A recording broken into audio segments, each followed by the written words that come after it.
సుమన్ టీవీలో మీ personal and business promotions కోసం కింది నెంబర్కి కాంటాక్ట్ చేయండి.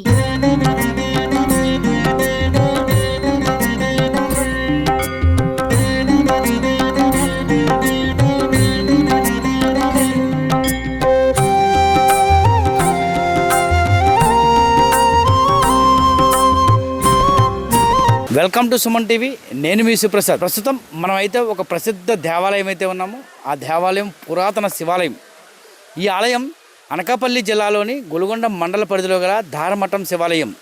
ఈ ఆలయానికి అయితే ఒక ప్రత్యేకత ఉంది. ఎందుకంటే పూర్వకాలంలో పరమేశ్వరుడు పార్వతీదేవి మీద అలిగి ఈ ప్రాంతానికి చేరుకొని ఈ కొండలో ప్రవహిస్తున్న జలపాతం వద్ద మఠం వేసుకొని ఆ ధార కింద అయితే మాత్రం ఆ పరమశివుడు అయితే మాత్రం ఇక్కడ ధ్యానం చేశాడని ఇక్కడ ప్రతిదీ దానివల్లే ఈ ప్రాంతానికి ధారమఠం అనే పేరైతే వచ్చింది. ఈ ఆలయంలో పరమశివుడు స్వయంభూగా వెలిశాడు. ఈ స్వామివారిని ఎవరికి వారు స్వయంగా పంచామృతాలతో పాలాభిషేకం కానీ చెంపుడు నీళ్ళతో కానీ అభిషేకం చేస్తే మాత్రం ఆయన కరుణా కటాక్షాలు వారిపై ఉంటారని మాత్రం ఇక్కడ పురోహితులు చెప్తున్నారు.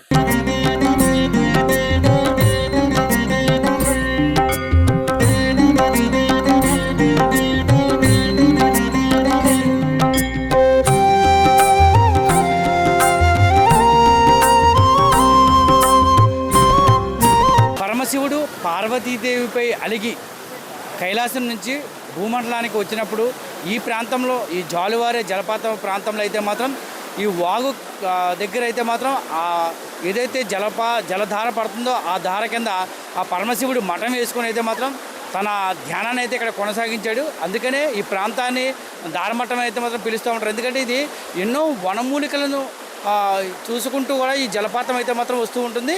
ఈ జలపాతం క్రింద భక్తులు వేలాదిగా అయితే మాత్రం స్నానాలు ఆచరిస్తూ ఉంటారు. మనం చూస్తున్నాం, విజువల్స్ చూస్తున్నాం.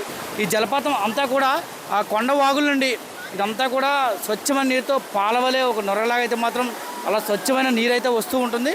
ఈ ప్రాంతంలో అనేక మంది భక్తులు కార్తీక మాసంలో కానీ సోమవారాల్లో కానీ లేదా శివరాత్రిలో ఎక్కువ మంది వేలాదిగా భక్తులు ఈ ప్రాంతానికి చేరుకొని ఈ జలపాతం వద్ద స్నానాలు ఆచరిస్తూ ఉంటారు. ఇలా స్నానాలు ఆచరించడం వల్ల సర్వరోగాలు మాయమవడమే కాకుండా అష్టైశ్వర్యాలు సిద్ధిస్తాయని ఏదైతే ధారమల్లీశ్వరుడిగా పిలువబడుతున్న ఆ శివయ్య తమను కరుణిస్తాడంటూ వేలాది మంది భక్తులైతే ఈ ప్రాంతానికి చేరుకొని ఇక్కడ స్నానాలు ఆచరించి కొండ దిగువనున్న ఆ శివయ్యను దర్శించుకుంటూ ఉంటారు. ఒక్కసారి ఆ శివయ్య ఉన్న ప్రాంతానికి వెళ్దాం రండి. ప్రకృతి రమణీయ దృశ్యాల నడుమ కొండ కోణాల మధ్య ధారమఠం ఆలయంలో పరమశివుడు అయితే మాత్రం తమ కరుణా కటాక్షాలను భక్తులకు ఎప్పుడూ అందిస్తూ ఉంటాడు. పార్వతీదేవి మీద కోపంతో ఆ పరమశివుడు అలిగి ఈ ప్రాంతానికి చేరుకొని మనం చూసిన ఆ జలపాతం వద్ద మఠం వేసుకొని అయితే మాత్రం ఆయన ధ్యానాన్ని కొనసాగించి అక్కడ నుండి ఇక్కడ లింగ రూపంలో అయితే పరమశివుడు స్వయంభూగా వెలిశాడు. ఈ పరమశివుడు ఎంతో పరమ పవిత్రమైన పావనమైన పరమశివుడు.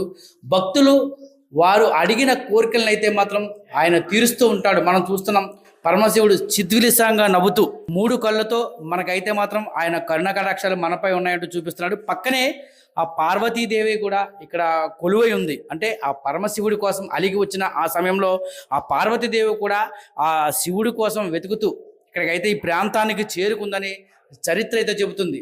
అంటే ఎంతో మహిమాన్వితమైన ఈ ధారమఠం శివాలయాన్ని ఒక్కసారి సందర్శిస్తే చాలు వారి భక్తులు కోరిన కోరికలు అయితే మాత్రం ఖచ్చితంగా తీరుతాయని అయితే మాత్రం ఇక్కడ చెప్తున్నారు. ఈ విషయం తెలుసుకున్న వేలాది భక్తులు అయితే మాత్రం కార్తీక మాసంలో అలాగే సోమవారాల్లో అయితే మాత్రం ఎక్కువగా ఈ ప్రాంతానికి చేరుకొని ధారమఠం జలపాతంలో స్నానాలు ఆచరించి కొండ దిగువన గల ఈ ధారమల్లేశ్వర స్వామికి స్వహస్తాలతో, ఎందుకంటే స్వయంభూగా వెలిసిన ఈ స్వామి కి స్వహస్తాలతో వారైతే జలాభిషేకం చేస్తూ ఉంటారు. ఆ ప్రాంతంలోనే ఏదైతే పరమశివుడు ధ్యానం చేశాడో ఆ జాలువారే ప్రాంతం నుండి ప్రతినిత్యం కూడా ఇక్కడికి నీళ్లు తెచ్చి ఆ నీటితోనే ఆ పరమశివుడికి అయితే మాత్రం ఇక్కడ జలాభిషేకం చేస్తూ ఉంటారు. జలాభిషేకంతోనే ఆ స్వామివారు ఆ పరమశివుడు మురిసిపోయి అయితే మాత్రం వారి కరుణ కటాక్షాలు ఆ భక్తులపై చూపిస్తూ ఉంటారని, వారి కష్టాలన్నీ తొలగిస్తూ ఉంటారని అయితే మాత్రం చెప్తూ ఉంటారు. ఎదుర్కొన్న నంది అలా చూస్తూ స్వామివారితో తమ బాధలను అయితే నందీశ్వరుడితో చెప్పుకుంటూ ఇక్కడ స్వామివారికి జలాభిషేకం చేసేస్తే మాత్రం వేలాది మంది భక్తులు అయితే మాత్రం ఇక్కడ ఈ స్వామి సేవలు అయితే మాత్రం పునీతులు అవుతున్నారు. చాలా ప్రసిద్ధిగాంచిన ఈ ప్రాంతంలోని ఈ పరమశివుణ్ణి సందర్శించి ఆ జలాభిషేకం చేస్తే మాత్రం ఖచ్చితంగా వారి కోరికలు నెరవేరుతాయని అందులో ఏమాత్రం సందేహం లేదని చెప్తున్నారు. ఇటువంటి ఆలయం ఇది నర్సీపట్నానికి సుమారుగా ఒక 25 కిలోమీటర్ల దూరంలో గొలుగొండ మండల పరిధిలో గల ఈ దారమఠం శివాలయం అయితే ఉంది. ఈ ప్రాంతానికి గొలుగొండ మండల కేంద్రం 4 కిలోమీటర్ల దూరం వస్తే మాత్రం ఈ ఆలయానికి చేరుకోవచ్చు. ఇక్కడ ఉన్న పరమశివుణ్ణి చూసి తరించవచ్చు. సంతానం కలగని వారు అయితే మాత్రం ఈ ఆలయానికి చేరుకొని దారమఠ జలపాతంలో స్నానం ఆచరించి ఆ దివ్య జలాభిషేకాన్ని ఇక్కడున్న పరమశివుడు దారమల్లేశ్వరుడికి జలాభిషేకం చేసిన వెంటనే స్వామివారికి ముందు ఉన్న ఏదైతే ధ్వజస్తంభం ఉందో ఆ ధ్వజస్తంభానికి కనుక ప్రత్యేక పూజలు నిర్వహిస్తే ఆ ధ్వజస్తంభాన్ని ఆలింగనం చేసుకుంటే మాత్రం ఖచ్చితంగా వారికి సంతాన భాగ్యం కలుగుతుంది అనేది మాత్రం ఇక్కడ చరిత్ర చెప్తున్నారు. ఇక్కడ పురోహితులు అయితే చెప్తున్నారు.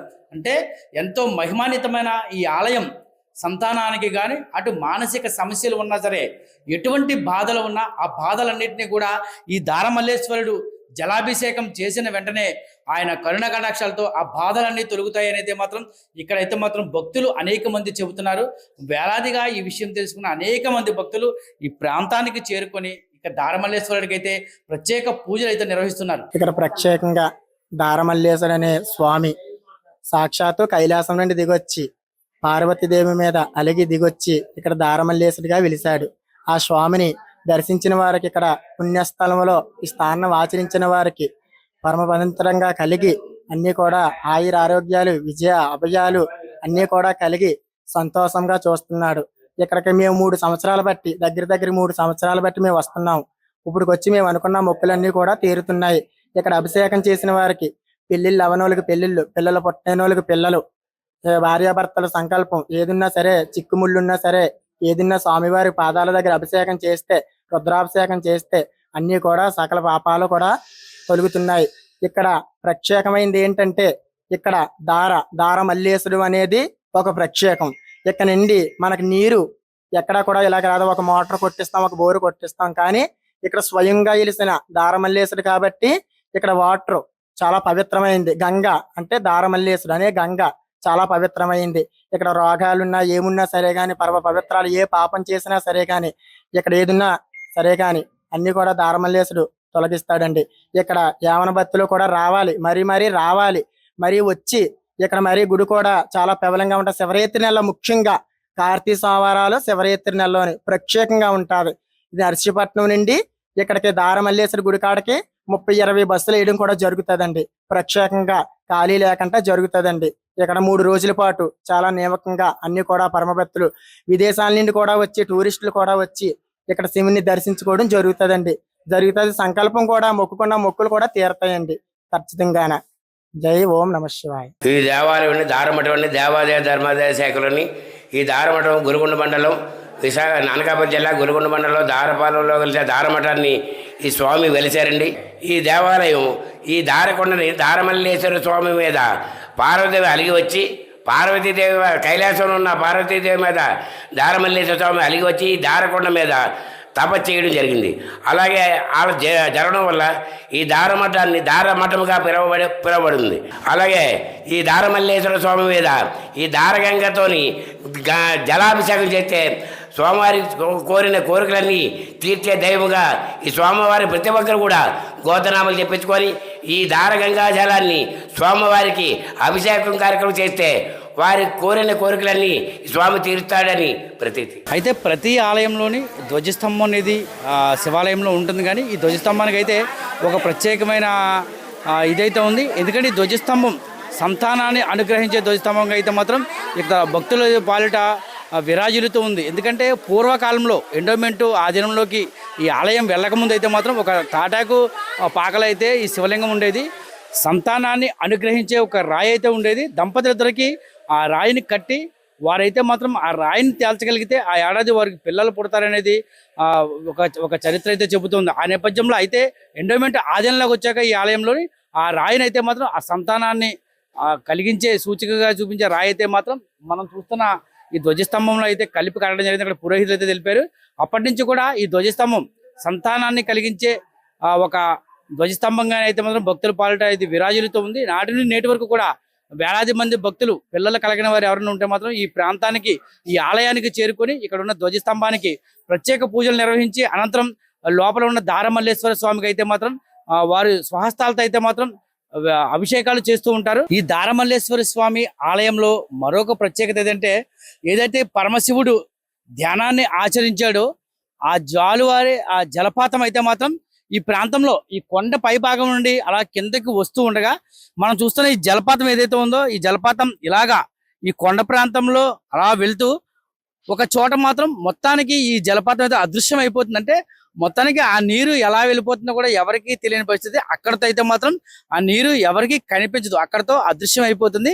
ఇది ఈ జలపాతం యొక్క ప్రత్యేకత. అంటే ఎంతో మహిమ ఉన్న ఈ జలపాతంలో పరమశివుడు ధ్యానం ఆచరించిన ఈ జలపాతంలో అయితే మాత్రం ఎంతో మహత్యం ఉందని చెప్పుకోవచ్చు.